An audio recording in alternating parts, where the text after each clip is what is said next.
안녕하십니까. 이 저녁에도 천국을 향해서 힘차게 달려가시길 바랍니다. 오늘은 우리가 유다서 5번째 시간으로 거침없이라는 제목으로 같이 말씀을 나누도록 하겠습니다. 거침없이. 예수님의 동생이었던 유다가 성도들에게 유다서를 써서 보낸 이유는 1장에서 우리가 잘 보았던 것처럼 단번에 주신 믿음의 도를 위해 힘써 싸우라 하면서 그들에게 이 권면과 그리고 힘을 주기 위해서 유다서를 썼어요. 왜 그런가 하면 당시에 이 교회 안에 가만히 들어오는 영지주의자들 그리고 이 이단들 때문에 교회가 시끄러웠었고, 그래서 너희들이 하나님이 단번에 주신 그 믿음 누가 흔들어 놓으려고 자꾸 이상한 소리를 하고 다른 예수, 다른 복음, 다른 영을 정할 때 분별력을 가지고 믿음을 지켜라 하면서 그 믿음을 지키기에 힘써 싸우라 그렇게 말씀하고 있어요. 우리가 잊지 말아야 될 것, 우리의 믿음을 하나님께서 지켜주시면서도 우리에게 뭐 하라 그러세요? 힘써 싸우라 라고 분명히 말씀하고 계십니다. 아멘이십니까? 네. 하나님이 우리의 믿음을 지켜주세요. 우리의 믿음을 지켜주시는데 그냥 가만히 있으면, 그냥 누워서 감 떨어지기를 바라고 가만히 벌리고 있으면 감이 떨어지는 게 아니라 그 말이에요. 우리에게 힘써 지키라 그렇게 말씀하세요. 그 말씀에 순종하는 자를 하나님께서 뭐 하신다고요? 힘써 지키세요. 그런 자를 하나님께서 힘써 지키시는 거예요. 그렇기 때문에 우리는 하나님의 말씀을 듣고 그 말씀을 의지하여서 믿음으로 살아가기 위해 힘써 지키기 위해 우리 자신을 어디에 세우라 그랬어요? 지난주에 거룩한 믿음 위에 우리를 세우라. 거룩한 믿음 위에 세워서 우리의 믿음이 잘 지어지도록 우리들이 날마다 신경을 써야 된다 그랬어요. 우리의 신앙생활은 건축과 같다고 비유를 했어요. 바울도 고린도전서에 이야기하는 것처럼 우리의 신앙은 잘 지어져 가야 되는 거예요. 오랜 시간을 두고 오랜 여러 가지 상황과 환경을 통해서 그 반석 대신 예수 그리스도 위에 말씀으로 잘 지어가야 되는 거예요. 그리고 또 하나 필요한 게 뭐예요? 성령으로 기도하라 그랬어요. 성령으로 기도한다는 게 뭐라 그랬어요? 성령님의 인도하심을 받는 삶을 사는 거라 그랬어요. 그리고 나의 일체의 소욕을 따라 기도하는 게 아니라 하나님의 말씀 붙들고 기도하면서 하나님이 우리에게 주시는 그 하나님의 말씀과 은혜를 내 안에 담는 것이 성령으로 기도하는 거라고 그랬습니다. 그래서 기도하는 사람, 하나님의 사람. 네, 기도하는 사람, 하나님의 사람, 기도하는 사람, 말씀의 사람이다 그랬어요. 그렇게 성령으로 깨어 기도하는 사람들은 긍휼히 여기는 삶을 살아요. 오늘 오전에도 말씀을 나눴던 것처럼 예수님의 제자들이 밀드삭을 비벼 먹고 있을 때 왜 하지 못할 일을 하느냐고 책망하는 게 아니라 초코파이라도 주는 사람이 된다 그랬어요. 그게 바로 기도하는 사람이에요. 말과 혀로만 사랑하는 게 아니라 행함과 진실함으로 사랑하며 긍휼을 나누는 거예요. 그렇게 하나님께서 우리의 믿음을 지키라 그러시고 24절에 보면 뭐라 그랬는가 하면 능히 너희를 보호하사 거침없게 하시느니 그랬어요. 우리를 보호하시는 분이 누구예요? 하나님이 우리를 보호하십니다. 뭘로 보호하십니까? 무엇으로부터 보호하십니까? 유다서를 기록한 목적에 부합하게 우리가 보자면 거짓 선지자들로부터 우리를 보호하세요. 그리고 거짓 가르침으로부터 우리를 보호하세요. 어떻게 보호하세요? 하나님의 말씀을 따라서. 그래서 하나님의 말씀이 우리 안에 없으면 우리가 하나님의 보호하심을 받을 수가 없어요. 우리 요한일서 4장 한번 볼까요? 조금만 앞으로 가셔서 요한일서 4장 6절 요한일서 4장 4절에서 6절 보겠습니다.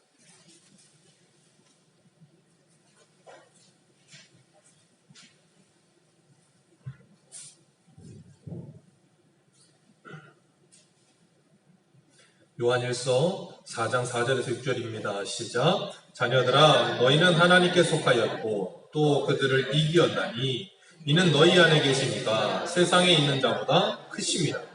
그들은 세상에 속한 거로 세상에 속한 말을 하며 세상이 그들의 말을 듣느니라. 우리는 하나님께 속하였으니 하나님을 아는 자는 우리의 말을 듣고 하나님께 속하지 아니한 자는 우리의 말을 듣지 아니하는 진리의 영과 미의 영을 이로써 아느니라. 여기서 중요한 게 뭐예요? 말이죠. 네, 말인데 하나님의 영이 있는 사람과 미혹의 영이 있는 사람이 분명히 나뉘어진다 하면서 뭐라 그랬어요? 진리의 영, 성령이 있는 사람들은 우리가 전하는 말을 듣는다 그랬어요. 에베소서 2장에 말씀하시는 것처럼 사도들과 선지자들의 터 위에 세우심을 받은 우리들이라면 누구의 가르침을 받는다는 거예요? 하나님의 말씀의 가르침을 받는다고 말이에요. 그렇기 때문에 그 말씀을 따라서 하나님께서 우리들을 보호하시고 지키시는 거예요. 우리에게 하나님의 말씀에 대한 분별력을 가지게 하시고 바른 진리를 가지게 하셔서 잘못된 가르침으로부터 우리를 지켜주세요. 그리고 우리가 하나님 앞에 기도할 때 하나님께서 우리의 기도를 들으세요. 그리고 우리를 뭐 하세요? 보호하십니다. 시편 40편 1절과 2절에 보면 내가 여호와를 기다리고 기다렸더니 귀를 기울이사 나의 부르짖음을 들으셨도다. 나를 기가 막힐 웅덩이와 수렁에서 끌어올리시고 내 발을 반석 위에 두사 내 걸음을 견고하게 하셨도다. 아멘. 다윗의 이런 고백과 같이 하나님께서 우리들이 기가 막힐 웅덩이와 수렁에 빠져 있을 때에도 우리의 기도를 듣고 계신다는 거예요. 우리가 잊지 말아야 될 것, 하나님이 우리의 기도, 어떤 기도든 다 들으십니다. 성경에 분명히 말씀하시는 것처럼 귀를 지으신 분이 어찌 듣지 못하시겠느냐, 눈을 만드신 분이 어찌 보지 못하시겠느냐. 하나님 다 보고 다 듣고 계세요. 그런데 우리의 입장에서 볼 때 하나님이 왜 마치 세례 요한과 같이 예수님이 오셨는데 왜 지금 감옥에 갇혀 있는 나를 풀어주시지 않는가 하는 그런 생각이 우리에게 들 때도 있다는 거예요. 그러나 주님께서 뭐라 그러세요? 나로 인하여 실족하지 않는 자는 복이 있도다. 하나님께서 우리의 기도를 들으시고 우리를 기다리고 기다리셨다가 우리가 하나님을 기다리고 기다렸더니 하나님께서 마침내 그 기도를 들으세요. 언제요? 하나님의 때에, 하나님의 뜻대로 하나님의 일을 이루시기 위해서. 그래서 이스라엘 백성들이 애굽에서 430년 종살이 하다가 마지막에 그 고통 가운데 있을 때 부르짖고 때가 참에 하나님께서 뭐 하세요? 모세를 보내시는 거예요. 때가 참에 하나님이 예수님을 보내시는 거예요. 때가 참에 하나님께서 사사들을 보내시는 거예요. 그래서 하나님의 백성들을 구원해 내십니다. 그 하나님의 때가 나의 때와 맞지 않을 수 있어요? 그러나 하나님은 그때에도 우리와 함께 하시며 우리를 보호하고 계심을 믿으시길 바랍니다. 우리를 보호하고 계세요. 마치 욥과 같이. 욥을 보면 어디 하나님이 보호하시는 것 같습니까? 하나님이 보호를 전혀 안 하시는 것 같아요. 근데 하나님 뭐라 그랬어요? 사단에게 그의 생명은 건드리지 마라. 허락질 않으세요. 하나님께 이런 기도를 드릴 때 다윗이 얼마나 힘들고 어려웠겠어요. 기가 막힐 웅덩이래요. 얼마나 기가 막히면 이러겠습니까? 우리가 인생 살면서 기가 막힌 일들 얼마나 많습니까? 말도 안 되는 일들도 일어나요. 그런데 그런 때에도 하나님은 다른 것을 우리에게 의지하지 말고 하나님만을 바라보며 기다리게 하세요. 그때 하나님은 반드시 역사하십니다. 그래서 우리가 이 하나님을 바라보는 그 훈련이 필요한 거예요. 왜냐하면 자꾸 하나님을 바라보다가도 옆에 보여지는 것들이 우리에게 더 매력적으로 다가올 때가 있단 말이에요. 그러다 보면 우리도 모르게 뭐예요? 그쪽으로 우리의 시선을 틀어요. 마치 아브라함처럼. 하나님께서 아브라함에게 네가 자식이 있을 것이다.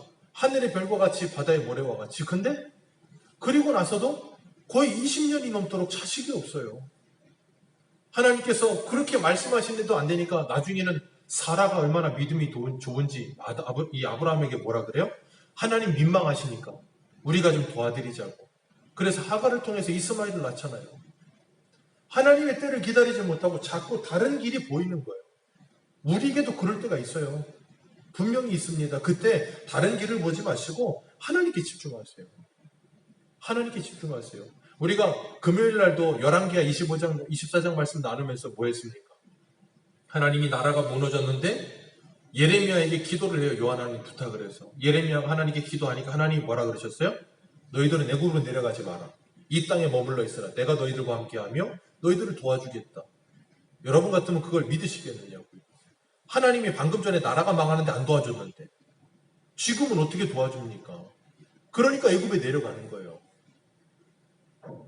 그런 것처럼 우리들도 그런 상황이 왔을 때 하나님께서 우리를 보호하고 계심을 믿는다면 그 하나님을 신뢰하는 법을 배워가야 되는 게 끊임없이 붙들고 있는 게 하나님.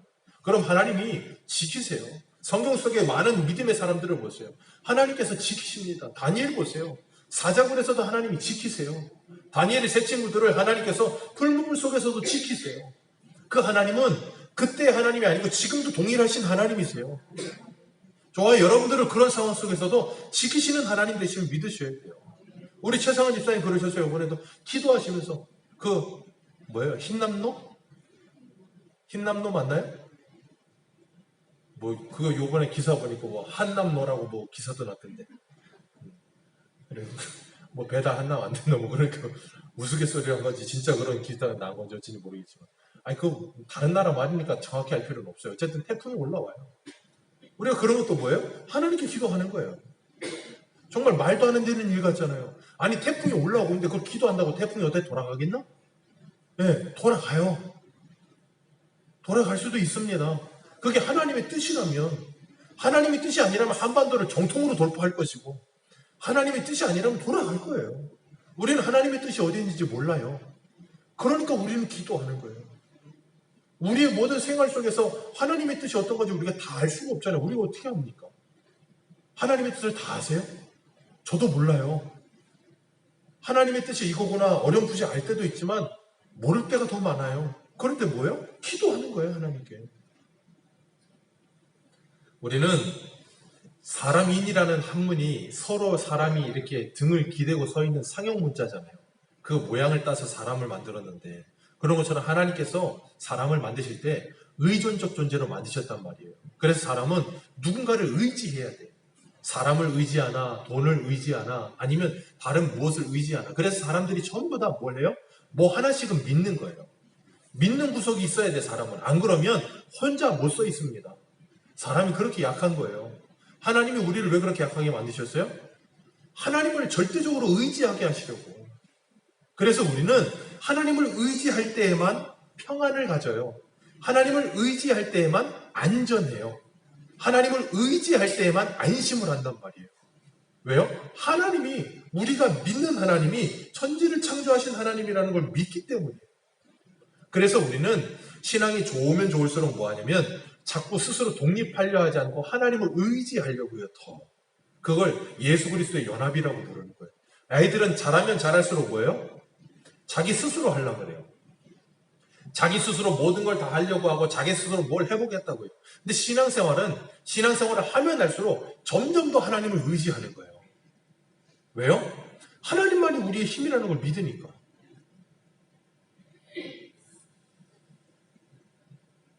그렇기 때문에 우리가 신앙생활을 하면서 하나님께서 우리에게 말씀하시는 그 말씀을 귀 기울이고 그 말씀을 붙들면서 주님 보호하심 아래 거하기 위해 애써야 돼요. 바울도 고린도 전서에서 6장에 뭐라 그럽니까? 기록된 말씀 밖으로 넘어가지 말아라. 그 말씀의 울타리 안에 거하라 그럽니다. 주님께서 우리를 보호하시며 그리고 또 하나 뭐라 그랬어요? 거침이 없게 하신다 그랬어요. 우리가 잊지 말아야 될 것, 신앙 안에 있을 때 거침없는 줄 믿으시길 바랍니다. 믿음의 사람들은 거침없이 살아요. 장애물이 없어요. 왜요? 하나님이 있기 때문에 그래요. 하나님의 사람들은 장애물이 없습니다. 아멘이십니까? 왜 아멘 안 하세요? 하나님의 사람에게는 장애물이 없어요. 큰일 났네. 아멘을 안 하세요. 우리 한 군데만 보겠습니다. 시편 18편 29절입니다. 우리 여러분들의 삶 속에 장애물이 많으신 것 같은데 시편 18편 29절입니다.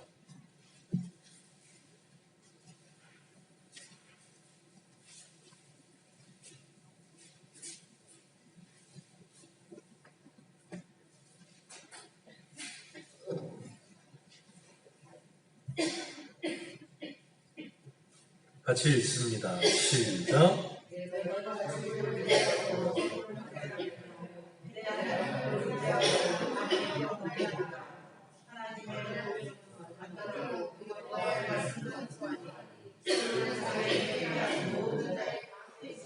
아멘. 여기 보면 뭐라 그래요? 내가 주를 의뢰하고 적군을 향하여 달리며 내 하나님을 의지하고 뭘 뛰어넘어요? 담을 뛰어넘는. 하나님을 의지하는 사람들에게 담은 더 이상 장애물이 아닙니다. 아멘이십니까? 하나님의 은혜가 우리 안에 충만할 때는 우리에게 장애물이 없어요. 담이 없다 그 말이에요. 어떤 것도 장애물이 되지 않아요. 디딤돌이 될 뿐이에요. 그런데 하나님을 의지하지 않는 사람들에게 거치는 게 너무 많아. 장애물이 너무 많아. 왜? 내 힘으로 사니까 힘이 안 돼. 힘이 딸리니까 늘 예민하고 짜증나고 힘들고 그러는 거예요. 그러니까 우리가 내 힘을 의지하지 말고 하나님께 기도하며 하나님을 앙모하는 자에게 하나님께서 시편 40편에 뭐라 그랬어요? 새 힘 주시겠다 약속하셨잖아요. 그 하나님의 새 힘을 공급받아야 우리가 장애물을 넉넉히 이기며 살 수 있어요. 로마서 8장에 사도 바울이 뭐라 그럽니까? 하나님의 사랑 안에서 우리를 끊을 것이 없느니라. 그 사랑 안에 우리가 모든 것을 넉넉히 이기느니라. 우리 믿음의 선진들은 다 그렇게 살았어요. 하나님의 은혜에 충만할 때. 하나님을 의지하여 강하고 담대해지는 거예요. 그래서 그 하나님을 의지하는 하나님의 사람들은 거침이 없이 살았어요. 예수님을 보세요. 예수님 이 땅을 살아가시면서 어떠셨어요? 거침없이 사셨습니다. 거침이 없으세요, 예수님은. 오늘 오전에도 보셨잖아요. 거침이 없으세요. 바리새인들이 고소를 하든 고발을 하든 잡아가든 예수님은 나중에 어떻게 합니까? 마지막에 가실 때는 내가 바로 그니라. 예수님은 그냥 가시잖아요. 그냥 알아서. 빼앗을 사람이 없어요. 버릴 권세도 있고 다시 얻을 권세도 예수님께 있는 거예요. 예수님만 그렇습니까? 사도 바울을 보세요. 주님께서 내게 주신 사명을 다하면 내 생명도 조금도 아까워하지 아니하라. 거침이 없다니까요. 바울만 그런가요? 다윗을 보세요. 골리앗 앞에 어떻게 돼요? 거침이 없어요. 다니엘 사자굴 앞에서도 거침이 없어요. 세 친구 풀무불 앞에서 거침이 없어요. 그게 어떻게 가능해요? 그 사람들이 뭔가 대단한 사람이라서 그럴까요? 아니요. 그들은 하나님과 함께 동행하는 삶을 살았어요. 하나님이 옆에 있었다고요. 그럼 뭐 한다고요? 거침이 없어요. 두렵지가 않은 거예요. 성도가 이 세상을 살아가면서 하나님께서 우리의 아버지 되시며 그 하나님을 전적으로 의지하는 삶을 살고 있는 성도는 세상을 두려워하지 않아요. 그런데 하나님을 의지하지 않는 성도들은 세상을 두려워하며 살아요. 자꾸 거치는 게 너무 많아져. 너무 힘들어지는 거예요. 그렇기 때문에 우리가 이 땅을 살아가면서 자꾸 생각을 하셔야 되는 거예요. 세상 사람들도 지갑이 두꺼우면 어깨가 넓어진대요. 그런 말 들어보셨죠? 남자는 지갑이 두꺼워야 어깨가 펴진다고. 아, 왜요? 그건 놈의 돈이 뭐라고. 그 돈만 있어도 사람이 돈을 의지하면 당당해지고 거침이 없어요. 뭐 문제 있으면 어떻게 해요? 얼마야? 얼마면 돼? 거침이 없어요 그냥. 왜? 돈이 있으니까. 그게 힘인 걸 아니까. 생각해보세요. 그게 힘이 아니고 아무 쓸데가 없다고 생각해보세요. 그럼 거침없는 삶을 살겠습니까? 불가능해요. 성도도 마찬가지예요. 하나님의 우리의 힘되심을 믿기 때문에 이 세상을 살아가면서 거침이 없고 담대해지는 거예요. 그러니까 바울이 어디를 가든지 두려워하지 않고 살아가는 거예요. 두려울 때에도 하나님께서 그와 함께 하심을 자꾸 확인시켜 주시면서 그에게 믿음을 주시기 때문에 뭐예요? 담대해지는 거예요. 우리가 믿음이 있으면 담대해지는 거예요. 그래서 하나님을 믿는 믿음이 있을 때 돈을 믿으면 담대해지잖아요. 그죠? 돈을 믿으면 담대해져요. 하나님을 믿으면 담대해집니다. 그 하나님을 믿으시길 바랍니다. 내 힘 때문이 아니에요. 하나님 때문에. 그래서 주님이 뭐라 그래요? 약할 때에 강함 되시는 하나님. 우리 약할 때에 가장 강한 역사를 이루시는 하나님을 찬양하는 거예요. 그게 하나님이 우리를 택하신 이유예요. 하나님이 이스라엘을 왜 택하셨다고요? 신명기 7장에 뭐라 그랬어요? 가장 적은 자니라. 가장 적어서 택하신 거예요. 볼품이 없어서. 왜요? 그를 통해서 하나님이 하나님의 일을 하시면 완벽하게 하나님이 드러나니까. 그래서 하나님이 저와 여러분들을 택하신 거예요. 자랑할 게 없는 사람들을 택해서 하나님의 일을 하시고 하나님이 완벽하게 드러나시려고. 그렇기 때문에 우리가 이 땅을 살아가면서 내가 지금 믿음으로 살아가는 데서 자꾸 거침이 없어야 되는데 뭔가 자꾸 거치는 게 있고 나를 자꾸 힘들게 하는 게 있고 나를 자꾸 걸려 넘어지게 하는 게 있다면 가만히 생각하셔야 돼요. 아, 내가 지금 하나님과 관계가 막혀있구나. 내가 사람의 말에 자꾸 걸려 넘어지고 상황과 환경에 자꾸 넘어지고 나를 힘들게 하는 것들이 자꾸 늘어나고 있으면 바로 여러분들은 하나님께 와서 기도하셔야 돼요. 그래서 그 하나님과 관계가 회복이 돼야 그 모든 거치는 것들이 거침이 없어지기 시작하는 거예요. 오늘 오전에도 우리가 봤지만 진리 안에서 우리는 자유할 수 있어요. 그러나 그 자유를 방종으로 사용하지는 않는단 말이에요. 거침이 없어요. 바울 보세요. 유대인에게는 유대인에게 율법 있는 자에게는 율법 있는 자처럼 율법 없는 자에게는 율법 없는 자처럼 이방인들에게는 이방인처럼 거침이 없잖아요. 그러니까 예루살렘에서 뭐라 그래요? 바울 저놈 잘못된 놈이다. 모세율법도 지키지 않는 놈이다. 뭐 그렇게 오해도 받잖아요. 오죽하면. 그런데도 불구하고 사도 바울은 뭐예요? 거침이 없이 하나님의 복음을 전하는 일이 막힘이 없어요. 어떻게 가능해요? 자신이 하나님과의 관계가 온전하니까. 우리가 믿음으로 살아가기 위해 애쓰면서 자꾸 하나님과의 나와의 관계를 자꾸 생각하셔야 돼요. 그리고 하나님과 나와 지금 거침없는 사이인가? 그걸 확인하셔야 돼요. 그리고 그렇지 않다면 자꾸 하나님과 관계를 회복하기 위해서 기도하시면서 우리들이 하나님과 선명한 관계 속에 있어야 돼요. 우리가 눈을 나쁘면 뭘 쓰죠? 안경을 써요. 안경을 쓰고 눈이 나쁘면 나쁠수록 사물이 흐려 보입니다. 그럴 때 안경을 쓰면 어떻게 돼요? 선명하게 보여요. 그것처럼 기도가 바로 그거예요. 하나님과 나와의 관계가 흐려지고 선명하지 않을 때 뭐예요? 기도하는 거예요. 그럼 뭐 한다고요? 선명해지는 거예요. 그래서 하나님과의 관계가 살아있고 그 다음에 오늘 본문에 또 뭐라 그랬습니까? 우리를 보호하시고 그리고 거침없게 하시며 그 다음 읽습니다. 24절 시작. 아멘.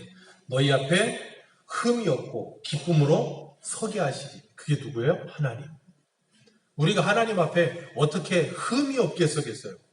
이 세상에 누구도 하나님 앞에 흠 없이 살 사람은 없어요. 그죠? 그런데 예수 그리스도를 믿는 하나님의 사람들은 하나님 앞에 흠이 없게 섭니다. 아멘이십니까? 나 때문이 아니에요.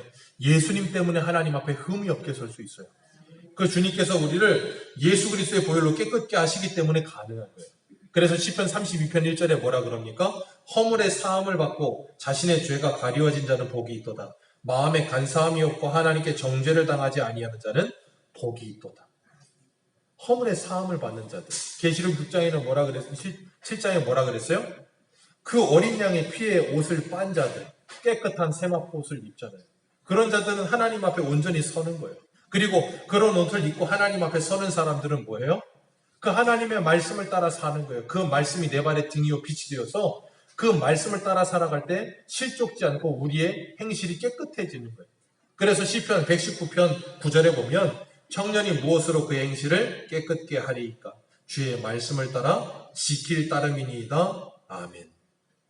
우리가 그 하나님의 말씀을 따라가기 위해 애쓰는 삶을 사는 거예요. 우리 한 군데 한번 볼까요? 베드로전서 4장을 한번 보세요. 오늘 본문 조금만 앞으로 가셔서 베드로전서 4장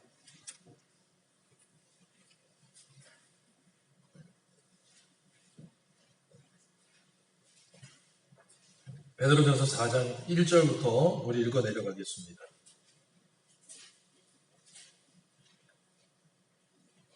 베드로전서 4장 1절부터 6절까지 읽습니다. 시작. 그리스도께서 이미 육체의 고난을 받으셨으니 너희도 같은 마음으로 갑옷을 삼으라. 이는 육체의 고난을 받는 자는 죄를 그쳤음이니 그 후로는 다시 사람의 정욕을 따르지 않고 하나님의 뜻을 따라 육체의 남은 때를 살게 하려. 거기까지만 읽습니다. 여기 보면 죄를 그쳤다. 누가 죄를 그쳤대요? 1절에 누가 죄를 그쳤대요? 육체의 고난을 받은 자. 육체의 고난을 받는 자는 죄를 그칩니다. 이런 경우 없으세요? 학교 다닐 때 매점 안 맞아 보셨어요? 육체의 고난을 받으면 즉시로 죄가 그쳐집니다. 그 몽둥이가 두꺼우면 두꺼울수록 더 확실합니다. 선명하고 뚜렷하게 죄가 그쳐져요. 한순간에. 맞는 순간에 그쳐집니다. 하나님께서 우리에게도 육체의 고난을 허락하시고 사람 막대기 인생 채찍을 허락하셔서 죄를 그치게 하신다는 거예요. 그리고 뭐라 그러세요? 그 후로는 다시 사람의 정욕을 따르지 않고 하나님의 뜻을 따라 육체의 남은 딸을 살게 하시려고. 그러니까 죄를 그치는 것만이 목적이 아니고 뭘 하라고요? 2절에 남은 때를 하나님과 함께 하나님의 영광을 위해 살아가게 하시려고. 거기에 초점이 있는 거예요. 그 다음에 뭐야? 3절 시작. 너희가 음란과 정욕과 술취함과 방탕과 향락과 무법한 우상 숭배를 하여 이방인의 뜻을 따라 행한 것은 지나간 때로 족하도다. 이러므로 너희가 그들과 함께 그런 극한 방탕에 다름질하지 아니하는 것은 그들이 이상히 여겨 비방하나 그들이 산자와 죽은 자를 심판하기로 예비하신 이에게 사실대로 고하리라. 이를 위하여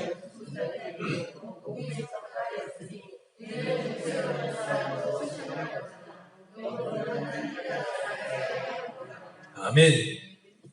극한 방탕에 다름질하지 아니하는 것을 그들이 이상히 여기지만 우리는 그걸 뭐예요? 지나간 대로 족한 줄 알고 사는 거예요. 그게 뭐예요? 오늘 24절에 말하고 있는 것처럼 너희로 그 영광 앞에 흠이 없고 기쁨으로 서게 하시려고. 그렇게 하시려고 우리를 뭐 하세요? 이 땅 가운데서 하나님이 훈련하시는 거예요. 말씀으로 훈련하시고 징계하심으로 훈련하시고 우리들이 하나님의 말씀을 따라가도록 계속해서 우리들에게 그 말씀의 빛을 비추시는 거예요. 그렇기 때문에 말씀의 빛이 비추어지는 사람들, 마태복음 7장에도 말씀하시지만 눈은 온몸에 등불이라. 눈이 밝으면 온몸이 밝아지느니라. 하나님의 말씀을 통해서 우리들에게 모든 것이 보여지게 하시는 거예요. 그렇기 때문에 그런 사람들은 스스로가 자신을 지키는 삶을 살아요. 스스로가. 어릴 때 새 옷 입으면 어때요? 더러운데 앉고 싶으십니까? 더러운데 앉으라 그래도 안 앉아요. 왜? 새 옷에 때 묻을까 봐. 그래서 조금만 묻어도 어떻게 해요? 막 닦고. 새 거니까. 아까워가지고. 우리에게도 그런 경험이 있다고요. 주님께서 우리들에게 예수 그리스도로 옷 입혀주시고 나면 그 새 옷을 더럽히고 싶은 마음이 없는 거예요. 그 옷이 얼마나 깨끗하고 고귀한 것인지 알면 알수록, 그 옷의 값어치가 얼마나 값진 것인지 알면 알수록 더 한다니까요. 그래서 우리는 말씀을 통해 하나님이 우리에게 예수 그리스도로 옷 입혀주신 그 믿음의 옷이 얼마나 값진 건지를 알아가면 알아갈수록 우리는 뭐예요? 더 믿음으로 살아가기 위해 애쓰며 싸우게 되는 거예요. 그걸 하나님이 우리에게 가르쳐 주시는 거예요. 하나님의 말씀을 통해서. 그래서 복 있는 사람은 악인의 꾀를 쫓지 않고 오만한 자의 자리에 앉지 않고 하나님의 율법을 즐거워해서 주야로 그 말씀을 뭐예요? 묵상해요. 그 말씀을 주야로 묵상하면서 어떻게 합니까? 하나님의 말씀을 따라 살기 때문에 보호를 받는 거예요. 그게 바로 하나님께서 저와 여러분들을 지키시고 보호하시는 방법이에요. 그러니까 이 선순환이 계속 일어나는 거예요. 하나님의 복을 받은 인생은 그 말씀을 사랑하게 되고 그 말씀을 사랑하는 사람은 그 기록된 말씀 밖으로 넘어가지 않고 그 말씀 안에 살면서 하나님과 동행하는 삶을 살기 때문에 뭐예요? 흠이 없는 삶이 되어지는 거예요. 그것이 계속 반복되는 그 사이클이. 그렇게 되도록 우리를 그 안으로 자꾸 하나님이 뭐 하세요? 밀어넣으시는 거예요. 그런데 하나님의 말씀을 소중히 여기지 않는 사람은 그 말씀을 가볍게 여겨요. 하나님의 말씀을 가볍게 여기고 하나님의 말씀을 굉장히 무게감 없게 생각하는 사람들은 말씀을 그렇게 마음에 두며 살지 않습니다. 우리가 사람의 말도 그렇잖아요. 사람의 말도 어떤 사람의 말은 굉장히 가벼워요. 그런데 어떤 사람의 말은 굉장히 무겁습니다. 그래서 그 한마디가 마음에 남아요. 남아서 잊혀지지 않고 계속 남아있는 말이 있단 말이에요. 하나님의 말씀이 그렇단 말이에요. 우리에게 하나님의 말씀이 정말로 귀중하다는 걸 아는 사람은 하나님의 말씀을 가볍게 여기지 않아요. 그 말씀을 마음에 담고 계속 묵상하는 거예요. 그리고 그 말씀을 되새겨보고 그 말씀이 그러한가 해서 계속 그 말씀을 따라보는 거예요. 그게 뭐예요? 믿음 생활이에요, 그게. 그런데 하나님의 말씀을 가볍게 여기는 사람들은 그 행실도 굉장히 가볍죠.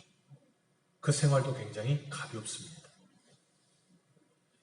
우리는 지금 그 하나님의 말씀을 어떻게 생각하고 있는가 한번 돌아보시길 바랍니다. 주님께서 우리를 거침없게 하신다고 그랬어요.